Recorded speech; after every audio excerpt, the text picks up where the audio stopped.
¿Qué tal? Muy buenas. Para esta ocasión hablaré acerca del algoritmo de Decker. Mi nombre es Abel Ramos Condori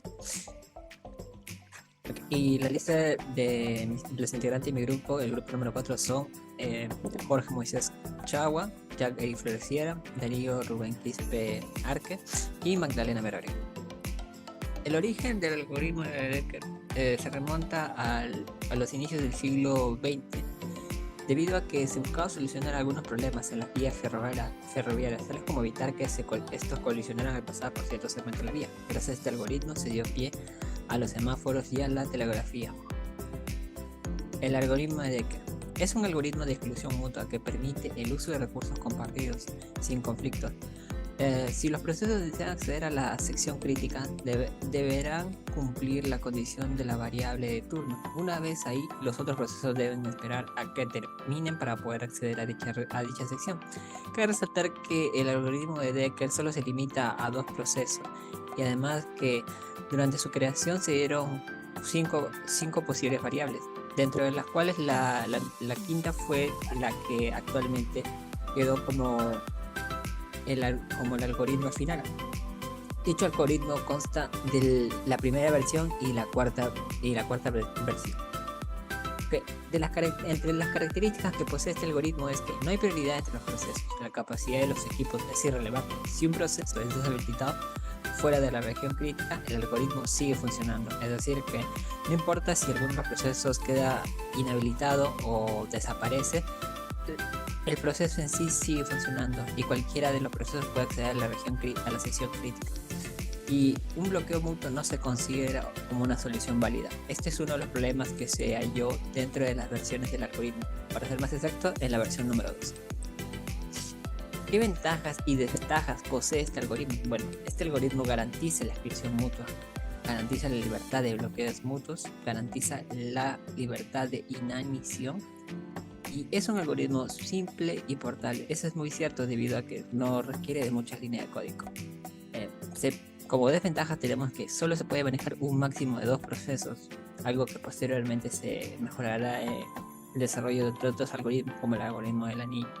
Okay. Hace uso de espera activa, no suspende a los procesos que están esperando el acceso, puede llegar a entrar en ciclos infinitos, algunos de los posibles problemas. En la vida real, ¿en qué tipo de negocio o empresa se podría utilizar el tema tratado? Bueno, este algoritmo fue uno de los primeros intentos por realizar el uso de recursos compartidos entre procesos. En la actualidad existen varias mejoras, pero gracias al desarrollo de este algoritmo se solucionó algunos problemas, como el problema de las vías ferroviarias al inicio del siglo XX. Posteriormente fue una de las inspiraciones para crear los semáforos que hoy en día conocemos, ya que un inicio solo se dio una idea para poder crear el semáforo que se usaba en los trenes. Como puede ver, solo consta de dos luces, debido a que dicho algoritmo de Decker solo puede tratar con dos procesos. Bueno, actualmente no se usa este tipo de algoritmo, pero fue el inicio para el desarrollo de otros algoritmos que hoy en día se utilizan. Ok, como conclusiones, es un algoritmo que permite compartir recursos gracias a la asignación de turno, muy útil para casos específicos. No funciona bien cuando hay más de dos procesos debido al tiempo de espera. Gracias a su desarrollo se pudieron crear mejores versiones del algoritmo de exclusión mutua, como el algoritmo Lenin. Ok, ahora pasaremos a explicar un código, a mostrar un código. Ok, para este caso en particular tenemos dos entradas, una entrada 1 y una entrada 2. Comenzaremos explicando la entrada 1. Para este caso declararemos dos variables del tipo booleano. Como se puede ver, acá tenemos en 1 y en 2. También una variable de tipo entera que tendrá el valor de 1. Ok, crearemos un constructor para la entrada 1, en la cual le daremos los parámetros booleanos de en1 y en2 y las igualaremos a las variables de la clase. Luego crearemos un método void_run, en el cual si la entrada 1 es verdadera, entonces el ciclo 2 entrará en el siguiente if, en el cual si es que el turno es igual a 1, entonces entrada 1 cambiará a falso.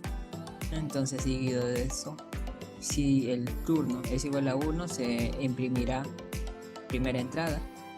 Luego, seguido de un salto de línea, se cambiará la entrada de falso a verdadero. Y entonces se pasará a la impresión de primera entrada en estado crítico. Es decir, que la primera entrada, por así decirlo, el N1 estaría entrando al estado crítico.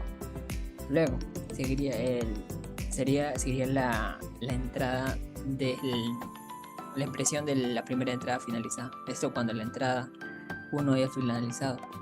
Seguido de eso, el turno tendrá el valor de 1, el N1 cambiará a falso y el turno cambiará a 0. Ok, seguido de eso pasaremos a la entrada número 2. Esto debido a que vamos a usar la connotación @override, que hace que automáticamente termine este proceso, se continúe el siguiente, que luego lo llamaremos en la clase principal. Okay. Para este caso, para la entrada 2 también tenemos los mismos datos en 1, en 2, pero para este caso en particular tenemos que el turno ha cambiado a 0, y esto debido a que en la anterior clase cambiamos el turno a 0. Ok, acá tenemos también un constructor en el cual existen los parámetros en 1 y en 2, las cuales las igualaremos a las variables globales. Okay. Seguido haremos casi el mismo método, es a crear un método voidRun, en la cual al N2 le asignaremos un true. Si mientras el N1 sigue siendo true, entonces si el turno es igual a 0, que ya se le había asignado, entonces el N2 cambiará a falso. Entonces, mientras el turno sea igual a 0, se imprimirá la segunda entrada. Seguido de eso, el N2 cambiará de falso a true. Entonces, automáticamente se podrá decir que la segunda entrada está entrando en proceso crítico. Por ello se imprimirá segunda entrada, estado crítico. Luego de ello, seguirá con segunda entrada finalizada. Y automáticamente el turno cambiará a 0. A la misma vez la entrada 2 cambiará a falso y el turno cambiará a 1. Muy bien, ahora pasaremos a la observación del algoritmo de Decker. Para poder ver este algoritmo, entremos a la clase principal, en la cual veremos a través de una clase public static dimension la creación de dos variables de tipo booleano en 1 y en 2, las cuales tendrán el valor de verdadero. A su vez crearemos dos hilos, dos objetos en base a la clase de entrada 1 y entrada 2, a los cuales asignaremos los parámetros de N1 y N2, y luego llamaremos a dichos objetos con el método star.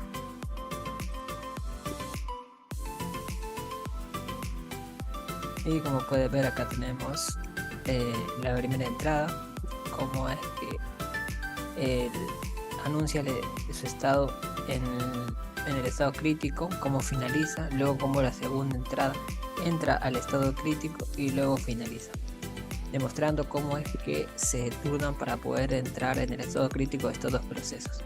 Eso sería todo.